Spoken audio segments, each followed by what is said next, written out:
Welcome to Anecdotes for Success with Matt and Paul. Storytelling is an art form, emphasizing the value and learning that is created through personal experience. Our purpose is to share these stories and experiences with the listener. Everyone has a powerful testimony. Let's use them to level up to our best life with truth, meaning, trade-offs, and perspective.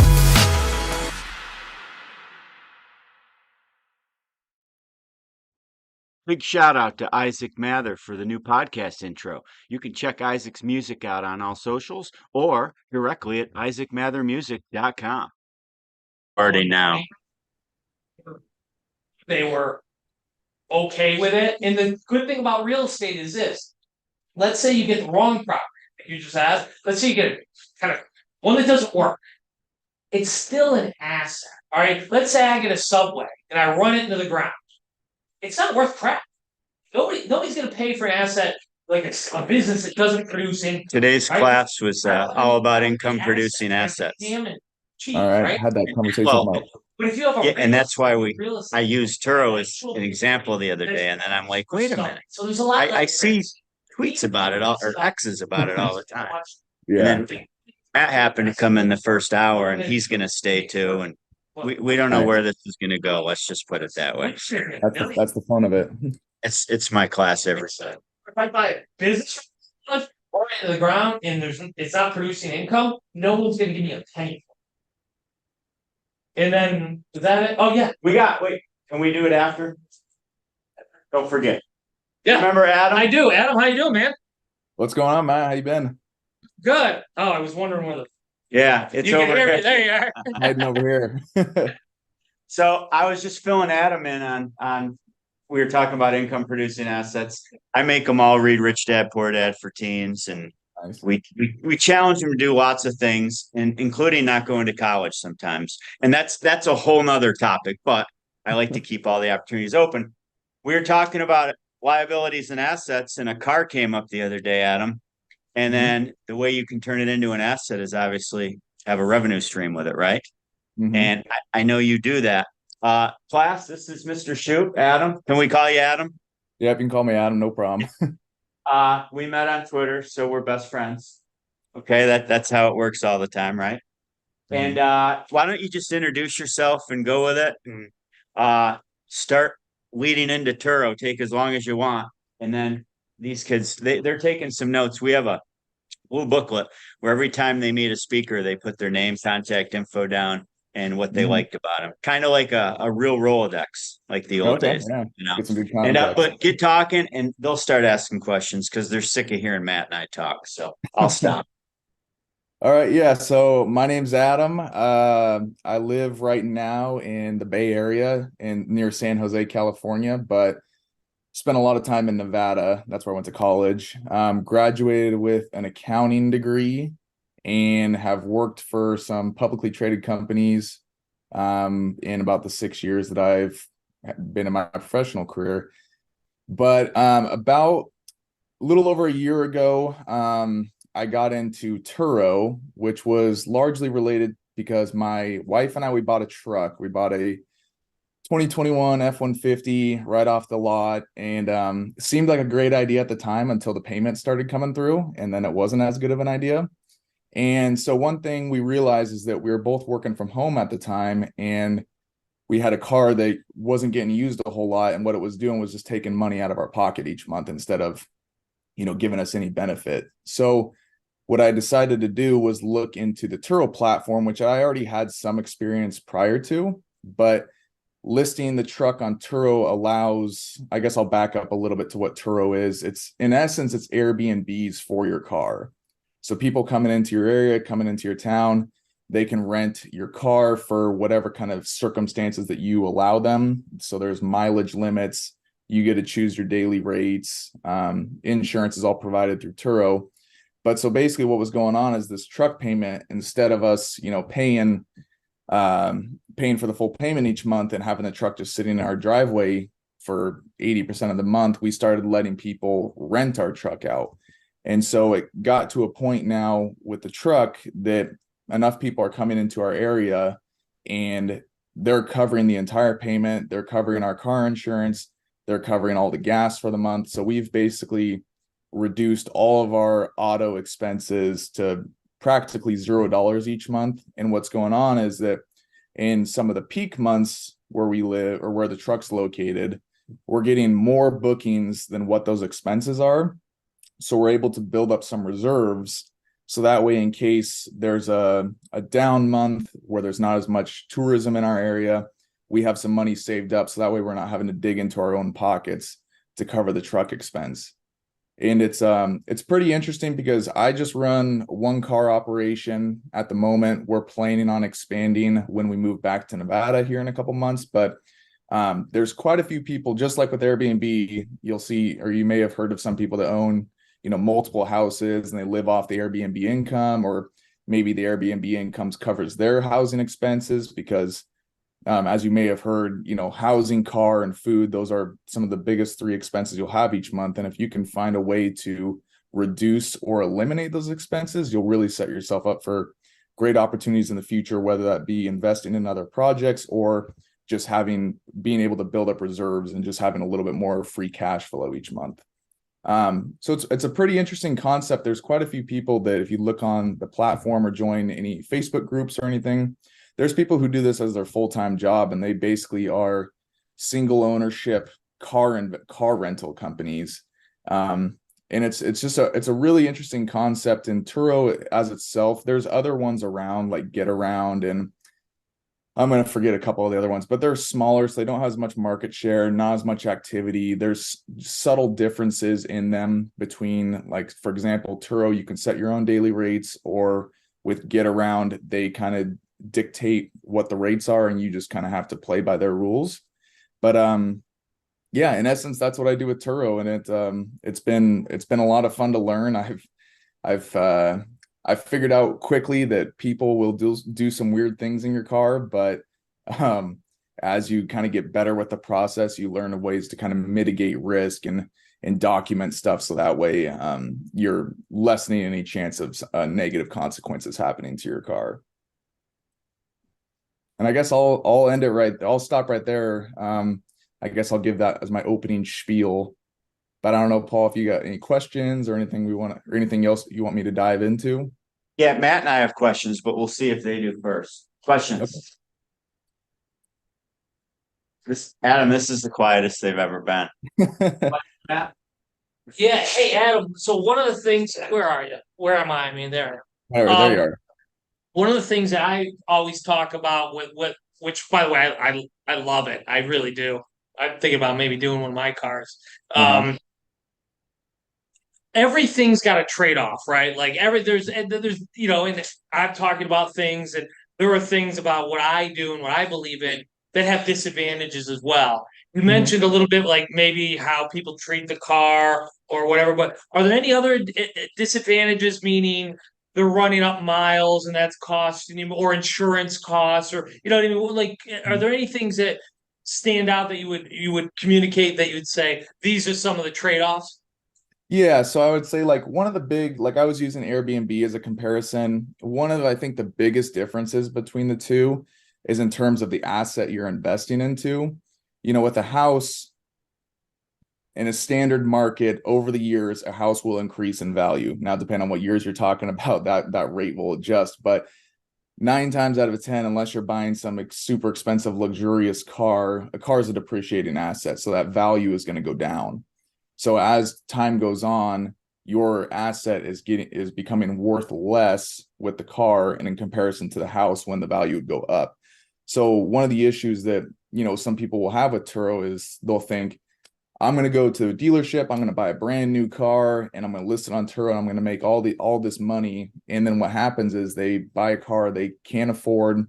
Their entry point into the market was more than what the fair market value of the car was. And then if the car is not renting and you're not making enough for payments or whatever you have set up for it, you can find yourself in a tougher situation than you would have been if you just didn't buy the car. That's probably the biggest one I see in terms of like the value of the asset.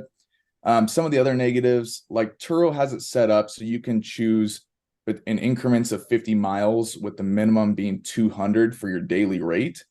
And so what will happen sometimes, and I had this happen last October is somebody rented our car, and I think they were allowed, it's like 1,200 miles or 1,250, something like that. And they ended up driving almost 2,000 miles in total. So they're about 800 miles over the limit. And now Turo will charge them as a per mile fee that they go over, and that's dictated on how much your car's daily rent is in comparison to how many miles they went over. So, but then in that point, you get into a situation where sometimes you're chasing people for payments if Turo doesn't just automatically approve those invoices, which can happen at times if, for example, you don't take sufficient photos pre and post trip. So there's no way to verify what the mileage was prior to the trip starting or post trip. So those are some of the things you got to watch for. Another thing would just be, I don't know if anybody sat in a car that somebody has smoked cigarettes in. That is not a pleasant experience to be in. And so when you're handing somebody your car, you're kind of giving them the trust that they're not going to smoke, because that is against the rules of Turo. But as we all know, rules do get broken in life. And so there are some things like I've had to go out and buy an ozone, it's an ozone air filtration type machine thing. And so basically I've only had it happen once where somebody smelled like they were smoking a lot of cigarettes in the car. And so I had to run the system in the truck and run all these air purifiers and buy a new filter and things along those lines. And then I guess one of the other lessons, which was one of these negatives, was it was probably a couple months ago. I was driving our truck, which we don't drive it a whole lot because it's rented out a decent amount, but the back row, the middle headrest, I was looking at it and it just looked funky. It didn't look right. And I was looking at the other headrest in the car and nothing matched up to it. And then I started looking through a lot of my trip photos in the app to see kind of where the headrest changed. And then I found out it was the renter who, drove 800 miles over. He smoked in our car and he replaced our headrest. I don't know what the purpose of it was or why he did that, but he took our original headrest out of the truck and put some replacement one in. So because I didn't have enough documentation, pictures of the headrest prior and post to the trip, there was no recourse for me at the time. So I did have to go to the dealership and order a new headrest. That cost as like $150 to get a new one. And at that point, I took it more of like a lesson moving forward of like, okay, that's something I know now that I need to be documenting these things moving forward because somebody may take a headrest. And it's probably not anything that you guys would think about doing in your life. Never would you think about renting a car and stealing the headrest, but there's a lot of people out in the world. And so it's just trying to mitigate as much risk as you can. There's got to be quite a story behind that. Yeah, it was probably no. Yeah, well, that trip, in all honesty, I basically learned like the majority of the lessons I've learned in Turo was from that trip, because I learned to not have 1-day trip minimums, because if you have 2 days at a minimum, you're going to be more geared towards people from out of town, and people coming out of town are more than likely going to be using it for vacation or visiting family, as opposed to, somebody coming in for a day and then they can rack up miles. Or it's just a little bit on the safer side to have an out of towner coming in than somebody from in town who, there's all sorts of stuff that can happen with that. I don't want to get too into the details because probably not classroom rated. When we talked on the phone the other night, can you get into what your options are on where they pick it up or where you drop it off? Yeah. So basically the first location they'll have it at is at your house, your home address. And what I was telling Paul on the phone or Mr. Richmond, sorry, on the phone the other day was most people would prefer that strangers don't know where you live. I'm one of those people as well. So what I have is my home location that you can set up to is actually a park that's right around the corner from our house or from my parents' place. So the truck, if they do the home pickup and drop off location, it'll be at a park nearby that's not so they're not going to come to our house and know where we live. It's just a little bit more protect yourself in that case, just in case something happens with the trip. Maybe you charge the guest for something that they don't really like or they don't agree with, but you're playing by the rules. That way they don't know where you live. And the home pickup and drop offs, those are free. Those you can't charge anything for that, but you can also set up The most popular one besides that would be an airport pickup and drop off. So if you have an airport near your area, you can charge, it's anywhere between, I think it's $40 to $120 is the range that you can charge. So with that, you can, which I think is a better customer experience, is having the airport pick up and drop off, because a lot of people, if they're coming to visit, they're not going to want to landing wherever at the airport and then have to take an Uber to the car, or, travel to get to the car. But so that way they can go to, long-term or short-term parking wherever you leave it, and they can pick the car up there. Every airport is a little bit different because Turo has different agreements across the country. So like the Reno airport where our truck's located, they just started doing an agreement with Turo where now they have a designated section for peer-to-peer car rentals. There are some airports that you got to be careful of that they don't have any agreements with Turo. And so you do run into a little bit of risk of like maybe, getting a boot on your car or getting the car towed. So it's one of those things that you want to look out for ahead of time, as opposed to finding out that your car got towed, an hour before your guest arrived.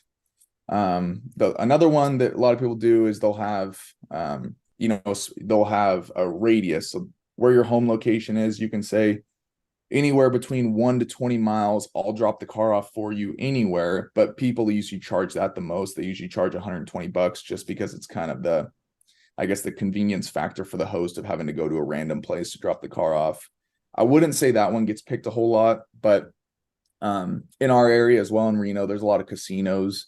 So some people prefer to have cars dropped off at casinos and whatnot. So you can work with the guest and what you want to offer for pickup and drop offs. It's you can get a little creative with that, with what you want to do. And what a lot of hosts do is, for an airport drop off or specific delivery or specific drop off location, is the rates they'll charge would be what your Uber or Lyft home would be, kind of plus your time.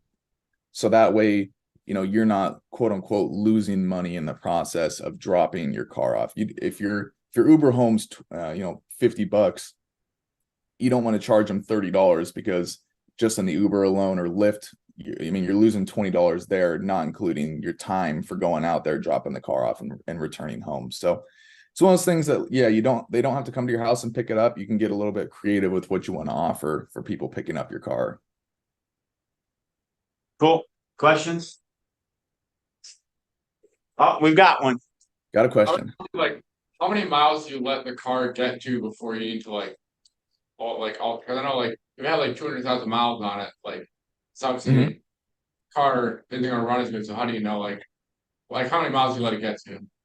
Yeah, so Turo actually has requirements before you put it on the platform. The car has to be, if I do my math right, the car has to be 12 years or newer, has to have less than 130,000 miles, and also has to have a clean title. So those are the requirements to get it on the platform. Once it's on the platform, it can go, as far as you want it to go. But the problem you can run in with, if you're running a super old car, maybe your car has 200,000 miles, like you said, it's, at this point, it's 16 years old.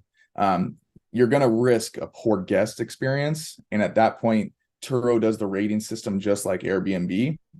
So, if you start to pile up poor reviews of people saying, hey, this car is junk, we had all these issues, yada, yada, yada, then what that's going to do is it's going to damage your host profile and your host reviews. And then in turn, what will happen is people who are looking to rent cars, they're going to see your reviews and they're going to say, hey, this guy's running a super old car that, from previous experience, all these other guests have had issues with. So we're going to steer clear of this person. So it really depends on the host. Our truck right now has about a little over 30,000 miles on it.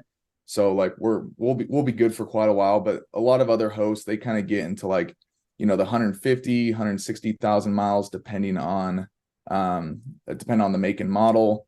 But I could get really deep into it because it gets complicated with people with their entry points into cars and their exit points and how long they run it. So mostly it's the older cars. If you see them on the platform, they're not super common just because they're kind of high risk for the host. Good question. Oh, we've got another one. Speak up. So does it also go by like mileage, like how far it is, and then like a time limit? And then another question, is there like a distance, like on, like how far they can go without Mhm. like bring it back, obviously? So, Yeah, so the way Turo's set up is like with the mileage requirements per trip. So you'll set whatever you want with a minimum of 200. I think if you have like a super luxurious car like a Ferrari, I think you can go below that. But for standard cars, it's 200 is the minimum. And what that encompasses is your entire trip. So if somebody rents the truck for 5 days, then they'll get, if they have what is that, 200 miles a day, they'll get 1,000 miles. They could in theory drive 999 miles on day one, and then as long as they only drive one more mile the rest of the trip, then they're fine. It's they'll give you the daily average miles, but it really encompasses the entire total. And then in terms of where they can go, if they pick up the car in the United States, they can drive anywhere in the US. They just can't go to Canada or Mexico.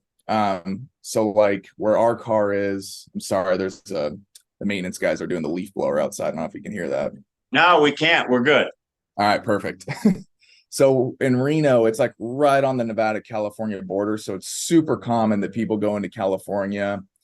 We've had another guy drive into Oregon, Idaho. So, you can, you could try to limit it with the amount of miles because you could play, the estimate game. Hey, if you're only allowed 200 miles a day and you have the truck for 3 days, you can only go so far before you're going to hit your mileage limits. But as long as they stay within the United States, then there's no rules against that. People have ran into issues. It's more of an issue in the San Diego, Phoenix, Tucson, Texas markets. They have a little bit more issues with people taking cars into Mexico. But yeah, that's more of an issue for the true Southwest down there. And then I don't remember, did you have another part of the question I may have forgotten? no, that was it. Okay. We've got another one over here. All right. What happens if someone gets pulled over, gets into an accident while they're Did you hear that? Okay. Yeah. So what happens if somebody gets pulled over, gets into an accident? yeah. Okay. So if they get pulled over, basically they would show their driver's license just like they would if they were driving a normal car. What will happen is that any tickets that get associated to that, because they would show, hey, my insurance is actually through the third party with Turo, so they wouldn't be showing their personal insurance. They personally would get ticketed. So if they get pulled over for not wearing a seatbelt or anything like that, that won't fall down to me. That'll follow their driver's license and their personal requirements. But in accident wise, what happens is when you sign up for a trip, you as a guest can choose, I believe it's 3 tiers of insurance. You can choose their premium, which is basically no deductible, nothing out of pocket. So say you did get in an accident, then Turo's insurance is going to cover the whole thing. There's the standard, which I believe it's either a $1,500 or a $2,500 deductible. So if you were the guest, you wreck the car, you're going to have to pay up to the deductible, and then Turo's insurance will cover the rest.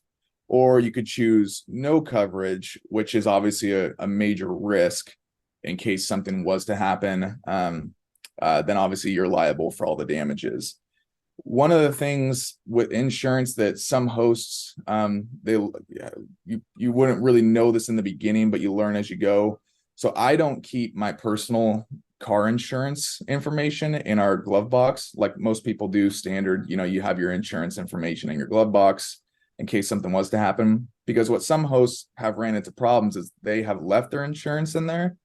And then if something was to happen, the guests have tried to kind of slide the car owner's insurance into the equation, which has caused issues with hosts and their insurance, because if a host hasn't gotten approved by their insurance prior to running Turo, some insurance companies will drop the host because they say, hey, this isn't in our agreement for you to be renting your cars out to random people. And then at that point, you become too quote unquote high risk for the insurance company. And I've actually seen instances where, people have had that issue happen and then their personal insurance drops them. But if it's set up properly, as a host, any accidents and stuff, that's not anything for you to worry about. that at that point becomes between the guest, Turo, and if they hit somebody else or hit something.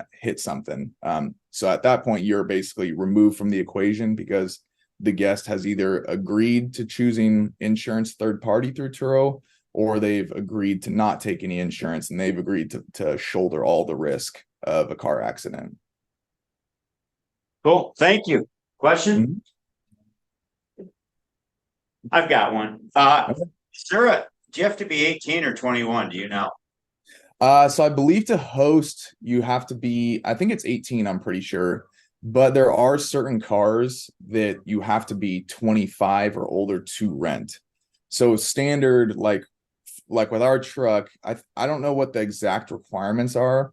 I think it has something to do with fair market value of the car, that once it hits a certain point, you have to be 25 or older to rent it. So you may, if you're under 25 and you're looking through the Turo app, not all the cars may not be available to you.